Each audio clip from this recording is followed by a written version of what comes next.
Good afternoon, everybody, and welcome to this week's Furman Football Weekly with head coach Clay Hendricks. Paladins getting set for the final home game of the 2025 season on Saturday against VMI, a 1 o'clock kick. We'll talk more about that coming up in just a bit. And joining Coach at the table today is center Chris Luna. As always, we'll get Coach Hendricks to open us up with a statement, and then Tom Van Hoy will ask question number one today. Okay, thank you, Dan. First off, just like to say Happy Veterans Day, all those out there who've served and sacrificed. So we have a great country to live in. I know I'm forever grateful for the 10 years I spent at the Air Force Academy. Never, not much military at all in my background anywhere, family, and having a chance to be around that for that number of years makes you really appreciate it that much more. But again, just wanted to say that. The other thing, Caldwell Bussey, certainly scary few minutes, more than a few minutes on the field on Saturday. Really, I think it actually happened the first play of defense, I think, in the second half.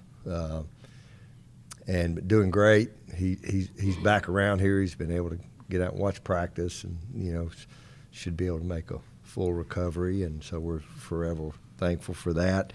And I told our team the other day, Mike Brown, our trainer, and his staff, how they handled that situation, I thought was just pretty incredible sitting there. That was, I guess I get to see it firsthand. And, I was there with Mike when all that started that day and how he handled that. And I told our team, if that was me, that's exactly how I would like for it to be done, or if that was my kid or obviously one of our players. So again, just want to thank him for that. Thank you, Rich. Say the same thing about Chattanooga and Rusty Wright and their people. They were phenomenal.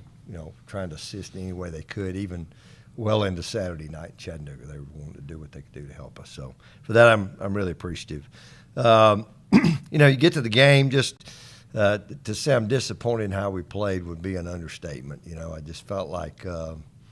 First of all, let me say this: give them a bunch of credit. Had a new quarterback, kid played really well, so you got to give them executed at a high level. And I told Coach Vaughn and I are both in agreement. Maybe 9 years, I thought it's the worst we played defensively in a football game since I've been here. We just the first drive, they kept it for 19 plays and they had it for 9 minutes, and we got to stop. Which was great. So credit our guys for that. But just, that drive alone, I don't know if it's 3 or 4 times, should have been off the field. Just third down continues to hurt us, whether it's missed tackles and so much of it's just fundamental, fundamental stuff. I didn't think, and I told our team, I obviously wasn't very happy after the game, and I don't know, I told them, we had a long bus ride home and had some time before we met on Sunday afternoon to kind of think it through. And I told them when we had our team meeting here on Sunday, I said, after thinking about it, sometimes you think about what you said, and I felt the same way. I just felt like we were out physicaled, which we don't think can ever happen. Certainly out executed in lots of ways, but again, just really disappointed in that, and probably disappointed in me. I just hadn't been able to get us. I really felt like in every game this year, there have been times we played really well in every game. I didn't think we played at all well in defense at any time during the game Saturday. I thought offensively we showed some sparks, and then we couldn't get the ball. I think we've had the ball now 21 minutes each of the last 2 games. But then we also had some opportunities when we did get it. Couldn't get field position. And even when people move the ball on you, they can flip the field. I think after 2 of the punts, we started inside the 10. Credit our special teams, particularly our kickoff return, doing a great job. Got us some field position. But the thing defensively continues to haunt us is just explosives. Giving up explosive plays and. Golly, the one for the half, minute 27, we take the lead, and even then we ought to tackle them on the 40-yard line. That doesn't mean they won't go down there and score, but we certainly had our opportunities to do that. And then offensively, the turnovers.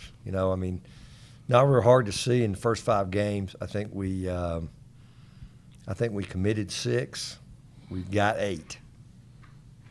So you're plus a little bit there in the last 5 games. And I think of those 6 we committed, 3 were in one game. Let you guess which game that was. And then the last 5 games, we've committed 12. We've gotten 2. So that's a recipe to get beat. And I think of those 12. I think of 14 of the 18 are in 4 games. And so you can't win football games doing that. So we gotta, we get in games, we gotta handle adversity better. There's gonna be adversity in every football game you play, and you can sit there and say, yeah, we're younger here and there, but we've played 10 football games now this season, and you watch us this year and watch us a year ago. It's not even close how much better we are, but we're just getting over that, finding our edge back and getting over the hump is what we're trying to get to right now. So, we'll be out there today. And I thought we prepared well last week. I think Coach Spangler said it to our group, you can prepare all you want. You can have a great week of preparation, but you got 3 hours on Saturday. You got to be able to go produce and play well. And that's just what we haven't done consistently. So, but with that, Tom, what any questions you have?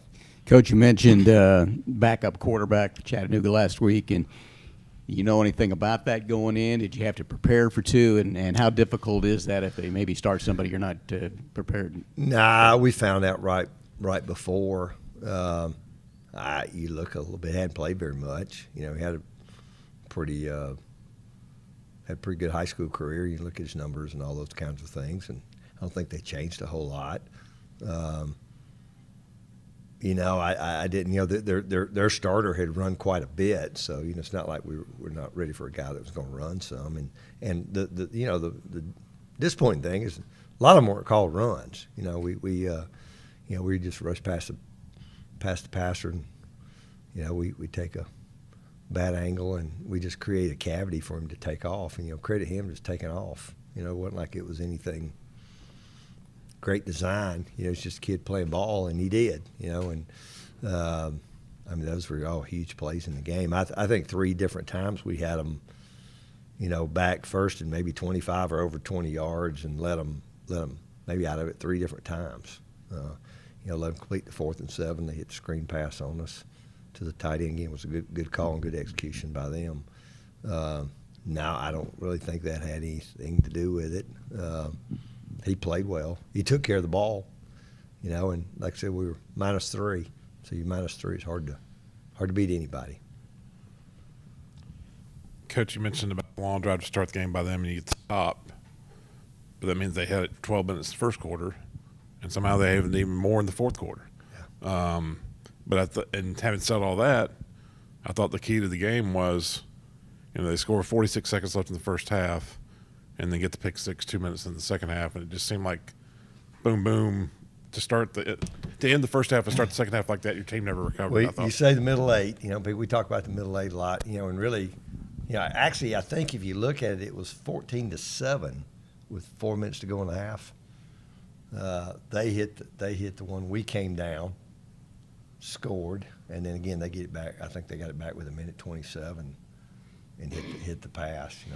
They throw, one of them threw overhead, and one of them, later, and one we just missed a tackle, and then really had 3 guys with a chance to tackle him, and then we get it again. You think of it, we get down there for the half, and just we didn't have timeouts.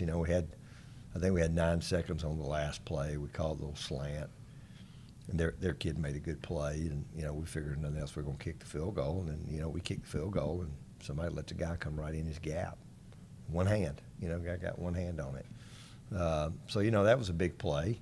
And then again, knowing we were getting the ball to start the second half, and what do? We hit a big play first play. I think it's 3rd and 3. When we, defense tackle picks it off and goes 50 yards. And again, you sit there and look at it. If we complete it, it's probably a huge play for us, but we didn't. So. And I don't know. It just seems like we let that happen to us too much, for whatever. And I wish I had all the answers for why it has happened as much to us in the last year and a half. And we're going to continue to try to get better at it. I guess it seemed like on that back and forth second quarter, but then on that play, it just seemed like. Yeah, well, you go down 10. Well, then if you think we went right down and scored, I think we hit the long pass, back to 3, and then I think we gave up a drive. Then we gave up a drive. So again, it's just kind of responding there, and really a similar situation we were in the week before at Mercer. It was a 3-point game, and I don't know, not that later in the third, but in the third, and couldn't get stops. Was kind of the same thing, and then even I think even when they went up the 10 with, I don't know, 6-7 minutes to go, hit Josh on the first big pass and fumble the football, and then we get it back, and then we go down and we hit, we go up and try to catch the ball with one hand, and we just tip it to them. That should have been a big play. So again, we're a team when we get those opportunities, we got to make them. But we don't do this a lot. We watch the entire game together as a staff, both sides of the ball, and just too many times, as a guy's going through it. Well, this guy's supposed to be doing this, and this guy's supposed to be doing this, and well, we're not doing that, and it's happening too often. So again, we better look at us. We just gotta, you want to play a little more confidence. Sometimes we don't like we're playing with much confidence. At times we do. And again, we're just trying to come have a great week of practice, which again, I think we've practiced pretty well all year. We just, but you got to be able to go do it on Saturday, when it counts. Chris, just talk about, I think in the first quarter last week and really parts of the first half, in the Chattanooga game, I thought the running game looked pretty good in spots. With a guy like C.J. Nettles being in there a lot, he really does a nice job of kind of waiting on his box. And you just talk about blocking in front of him and just what that's been like this year. Oh yeah, no, CJ is a heck of a ball player. He definitely is patient, tries to find the holes, and tries to find ways to get extra yards and fight through. So I really like blocking for him. Truly up front, we try to really hone in on just trying to take the right steps and just being together. It's trying to stay in the combo blocks. So obviously, I think progressively throughout the year we've gotten better at that. I think the run game is starting to show up a little bit. Like you said in the first half, we really was honed in on it, and we really focused on it and really try to push hard. So honestly, I think having a guy like CJ back there, makes us look good at times, and us making him look good. So it's just complimentary football. So honestly, that's been going throughout the year, and I look forward to blocking for him for years to come.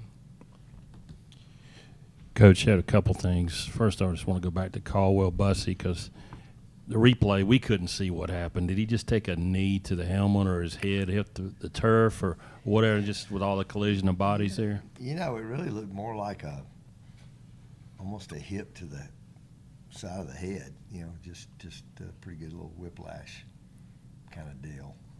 It was kind of right there in the pile, and again, it wasn't you didn't see just some crazy blow, but you can see where his head kind of snapped to the side.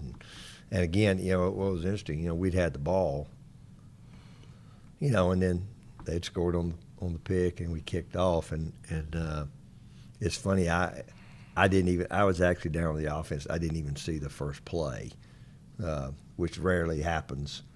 And so when I turned and looked, he was down at that time, and which obviously happens a lot in football. But really but I think it was the first play of defense, and I just to think you can't think of some recent happenings here, and I'm sure that affected. I thought about it, but our guys I thought handled it as well as you could handle it, and we felt really good even as he left with what we'd seen and kind of the reaction stuff, but you still never know. But nah, I mean that was kind of what we saw. All your time here is going back to player back in the early 80s, assistant coach, long time, and now the head coach for almost a decade. I know you've never gone into a season like, we want to win 5 games this year or maybe 6. Never happy with that because the standard of excellence here is so high. But looking at this year and comparing it to last year, I know there are a lot of positives that have come out this year over last year. I mean, you got a chance to double your win total from a year ago, double your Southern Conference wins from a year ago. Just on the whole, just if you could just cover some of the things, some of the progress you've seen this year, and maybe what you've seen, some of the areas that look for some continued improvement in the future. Well, it's a good question, Hunter. But I think what happens, usually every week you watch the game from the year before. So we obviously spent some time watching Chattanooga from a year ago because now they changed a little bit of change of staff, but it's the same defense, all those things. So you go back and watch last year's tape. I'm doing the same thing this week, and really, gosh, it's probably been that way most weeks because I don't think there's been a game where we just said we're not watching that tape. That staff's gone. They're different. So you kind of see that, and it's night and day. It's night and day just as far as the execution things we're able to do, and like I said, I think there's times we look like a really good football team. It's just that the inconsistency's been the most disappointing thing. And again, just maybe reacting to some of the adversity. And again, I don't think it's anybody giving up. It's just, just our, leadership needs to speak up, and I think that's something we need to continue to build upon. I do think defensively, when you look at how many young guys we got playing over there, I think Raleigh Herbert, he's one of our captains as a sophomore. I see a guy like him really, really trying to be a vocal leader over there. But no, I'm like you. I mean, you try to. I always at the end of the year judge it. Did you get the most out of your team? Who you had? Last year was kind of hard to judge because we weren't. I mean, you can say we weren't very good. We weren't good at anything. I think we're red zone defense. We were pretty good, and maybe punt coverage we were pretty good. But we're just kind of. I think we made great progress in lots of areas. I think for me, and I've told our team this, we are where we are, and we are what our record says, and we are what we put on video. For me, it's finishing this year strong for these old guys and sending them out the right way, and it's for these young guys building. I think we got a chance to have a pretty special group. Now, got to keep guys together. Got to stay together. And I think our guys have stayed together. And as we're heading into some crazy times in our profession and our sport, so that's kind of what the focus is. And you feel like if we can get all these guys back, we got a chance because we don't. We certainly lose some good players, but you feel like you're in a position to continue to build. And it's like, heck, you've been here, Hunter. It kind of reminds me a little bit of early '90s. I even feel a little bit like COVID. I remember getting dealt that hand in COVID. When you felt like you're going to have the best team in the league, and all of a sudden you lose your starting quarterback, and you're playing a spring season, you're playing a fall season, and then all of a sudden 22, here it came. And so there've been few years. Even one of my times at the academy, I kind of felt that way. Can we continue to get better and do those things? And I think a lot of the issues, offensively, really it's the turnover and continue getting better at the run game. And I think there's lots of things that kind of tie into that, which again we got to address as we go forward, and then continue to do things we've done defensively around here. We've been really, really good defensively, and we just got to get our guys playing better. Coach, VMI is not a team that actually looks like what their record is, 1-9. I've actually had a chance to see them up close. What's your thoughts going into this game? Because this team could actually be a 5-win team and not a 1-win team that you're going to be going up against. They've just, like with some of the teams here, the last minutes, they just, they lose the lead, and then, the record is what it is. I think it's like I said up here kind of all year. I think every week in this league is its own deal. I think their game with Chattanooga was 21-14 at home. The Wofford game was 10-7 at the half. Got away from them the second half. The Mercer game, Mercer just jumped on them. So each game's a little different. I think the matchups are a little different, how you attack people. Yeah, I mean, East Tennessee kind of jumped on. So like I said, I just think our focus is on us, and they're a little different. They're a little different defensively. They're a unique group to have to prepare for because of the looks they give you. So it makes the preparation a little more challenging. Offensively, probably not much different than some stuff we've seen, from some other offenses. But it's the makeup of who those kids are. They live a disciplined existence up there at school, and so that certainly helps them. They seem to have stayed a little healthier this year. And, you kind of look at people throughout the year, and they seem to have kind of stayed a little healthier. I think everybody's got things, and everybody's missing a couple of guys here or there. But, no. So, I fully expect we'll have to play really well to go get a win, which is what we're planning on doing. And again, the focus has just been, us taking care of us. And, we've talked about that all year. Just we hadn't been able to quite do it. I don't think for maybe a four-quarter game this year. Maybe close in one or two games. We were close to doing it for 4 quarters, but that's what our goal is. Chris, I want to go back to Caldwell Bussey for a moment, because it's your teammate, your brother. He's laying there, and it's a long, extended time while they're doing what they have to make sure he's okay. And then you have to get ready and go back mentally and play a football game again. How do you do that? How with everything that's going on, how are you able to turn the page and get back and try to recapture the intensity and everything that goes into playing a football game? Man, Bus is a strong guy, a strong teammate. I really look after him, on what he does. He's really sets a good example at times, and I think about it as he would want us to finish for him. He would want us to go out there and play our hearts out for him. Same thing he would do for us if one of us went down. So just trying to flip that switch, and once he went down, I hit a quick prayer. Let God know that I'm thinking about him and that I want him to be with him. And then, let's go finish this game out for him. Obviously we couldn't do that, unfortunately, but that's just the mindset going into, when a teammate goes down. You just want to finish for him, so, yeah. Chris, Coach has mentioned your transition to Furman a couple times. He said center was a new position for you here, and after playing high school ball, and you played both offensive and defensive line. How has that transition gone? And also, just for the average fan, if you'll just tell us all what you're calling out every play, raising your hand. What are you're making? You're the chairman of the board of the line of scrimmage. Yes, sir. Just walk us through that. So basically, what I do is when I lift my hand up is I'm basically IDing the mic, so it tells us, all 5 of us, where we're going to, where we're working to, what the backside is doing, even the tight end, what the tight end is doing, where he's going.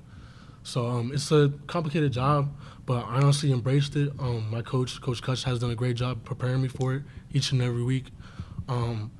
I didn't play center in high school, so coming in, it was a little culture shock, kind of, would you say? But honestly, just working hard. Even Coach Hendricks, who's taught me a lot of techniques and just the game and all that. So I've had a great supporting staff around me, trying to get me ready for this job I have. So I'm obviously grateful, and I like leading the offense.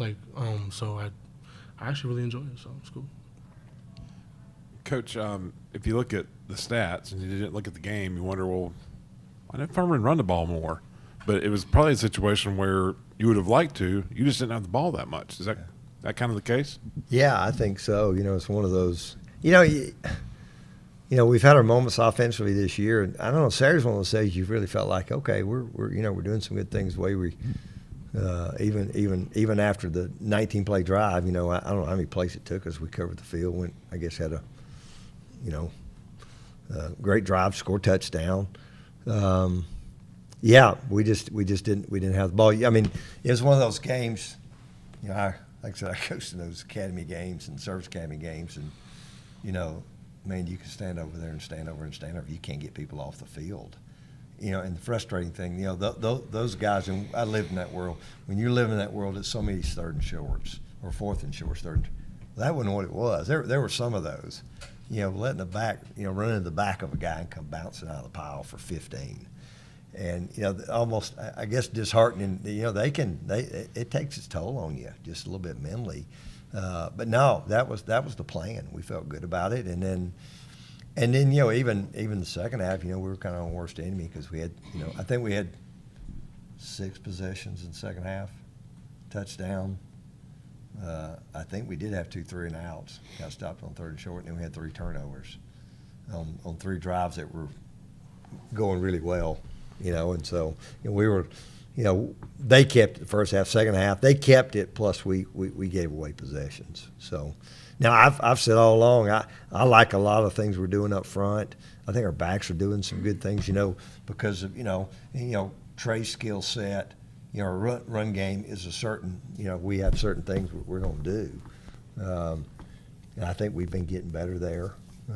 We've certainly shown the ability to throw the football and get, chunk plays as we got a little help through there at receiver. But again, it's complementing. It's getting us some better field position. It's getting more stops and, having a chance even, it just seems like everybody flips the field on us. We need to get a few more stops when they're backed up.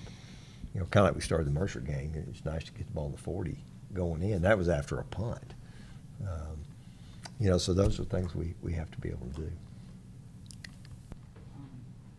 You faced, I guess, a couple of really good freshman quarterbacks the past couple of weeks, and normally you would think, well, on 3rd down we can probably get off the field, but it's 18 of 33, I think, in the past 2 games against 2 I think really it's good. 18 and 32 because I've looked it up, but Okay. You may be right.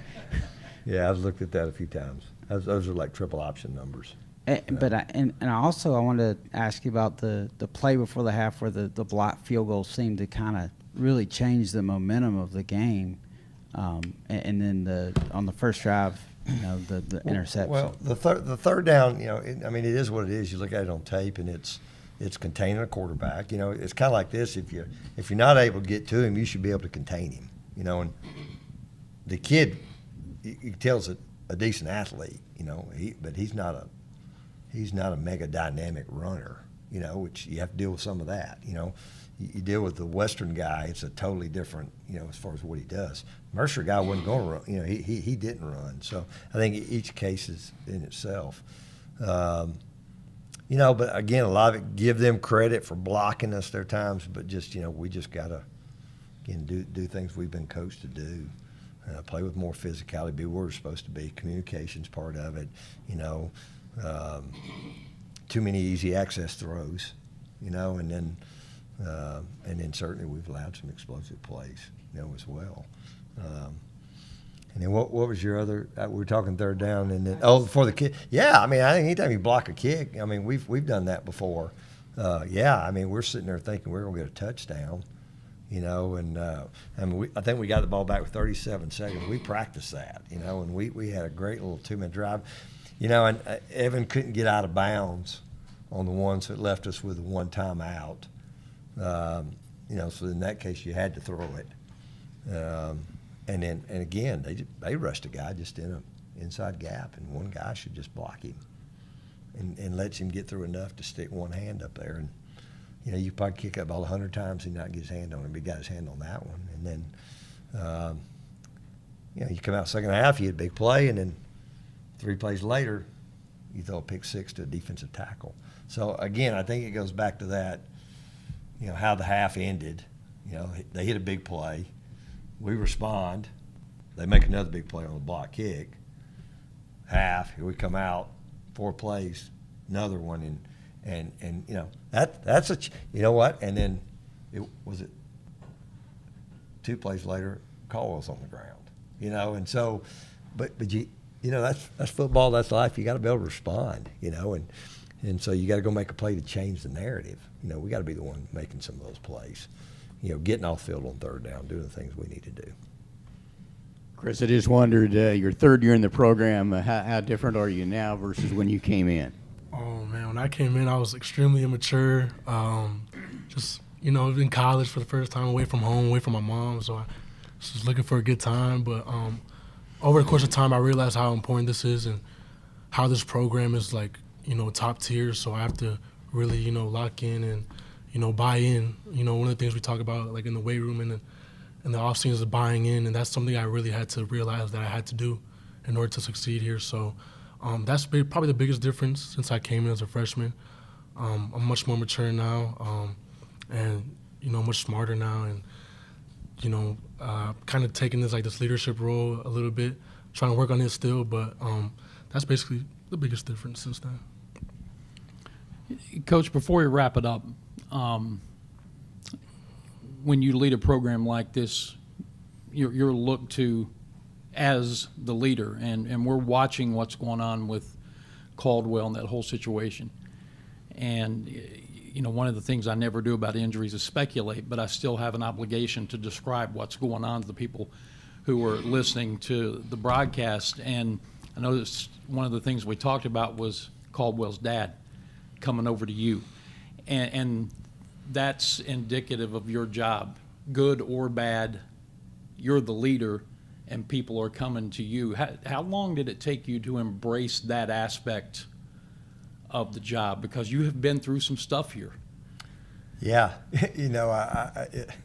that's a good question, Dan. Somebody, maybe it was my wife. I think about, this is year 9 for me, when I became the head coach at Furman. I think about the things that have gone on in the 9 years in college football, at Furman, within our program, COVID, in those 9 years.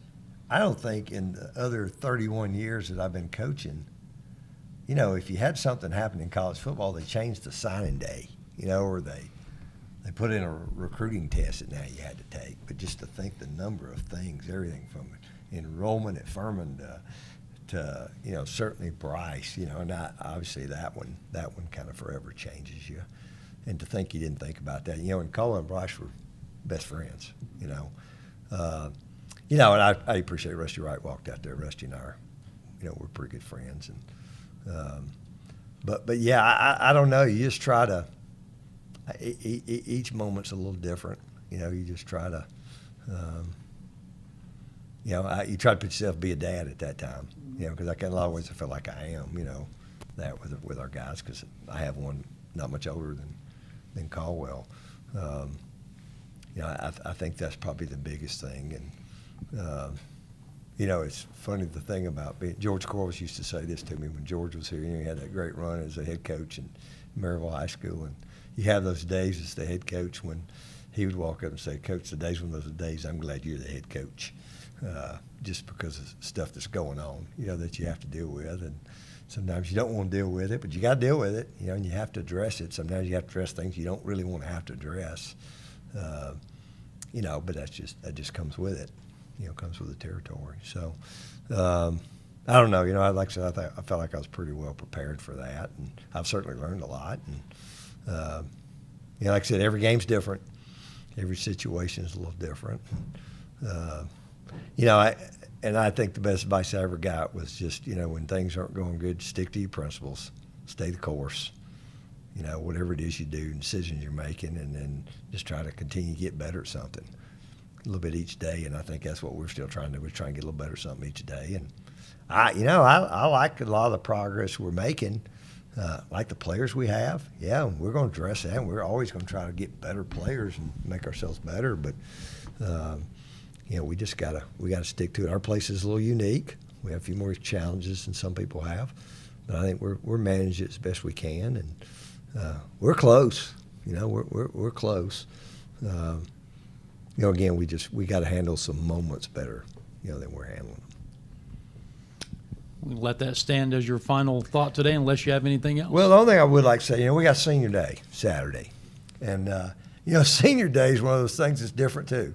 You went through Senior Day through COVIDs and extra years, and we got a bunch of guys that'll walk out there Saturday, and kind of the way I am now, I know because I see the list. I tell any of those guys, we got some fourth-year guys walking, we got some grad guys walking, we got some guys that already said, "Oh, Coach, I want to come back, but I'm going to graduate in spring, take get in grad school," and so it's kind of a mixture of guys that'll be out there.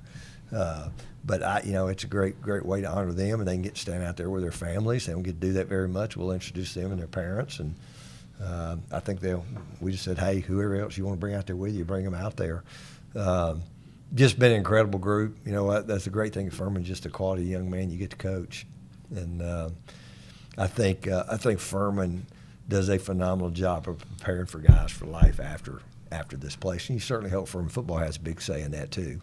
And, you know, I think I still try to keep in mind, you know, through seasons don't go as well as I tell them, you know, the wins and losses, they all go away. You know, 10 years from now, everybody was a great player, you know, but really what are you doing to go be a better, you know, dad, husband, community leader? And I think we're doing a phenomenal job of that. I take great pride in that and our guys. And yeah, we want to win. We want to win a bunch of football games, and we've won our share. And we're going to do everything we can to go out there Saturday and just send them out the right way. But and then the last thing I just like to say, man, credit those parents, because I'll say that if you've got a young man that came to school here, just the fact that he could come here, man, he's had something on the ball. And I've learned in my time that usually comes from somewhere. It does, you know, occasionally you get this guy and you think, how did he get here? Because I don't see it in his background where he's got somebody that's truly been encouraging. But, you know, credit those parents. We've had a phenomenal group of parents. And, I mean, we got a couple of brothers. Hunter and I were talking about this. I don't know if I've ever – I recruited the Twitties, but I wasn't here when they graduated, you know. But the two Burrell brothers and, you know, Chris will tell you, those two guys – they're folks, and what you tell me about raise those what two great young men those guys are. We didn't have them very long, you know, in our program. Josh's gonna have his master's here in next month, but and heck, they're all that way. They're a little different. They're gonna do great things, and I take a lot of pride in that. So it'll be great to be able to honor them and do it in the right way out there Saturday. Well, on Saturday, it is a 1 o'clock kick for Senior Day here against VMI. ESPN Plus is your spot for the telecast, and from a radio standpoint, we'll be on the air with the pregame Pepsi Countdown to kickoff at 11:30. Thank you to Coach Clay Hendricks, to Chris Luna for joining us, and thank you for watching. For all of us at Furman, I'm Dan Scott. God bless you. So long, everybody.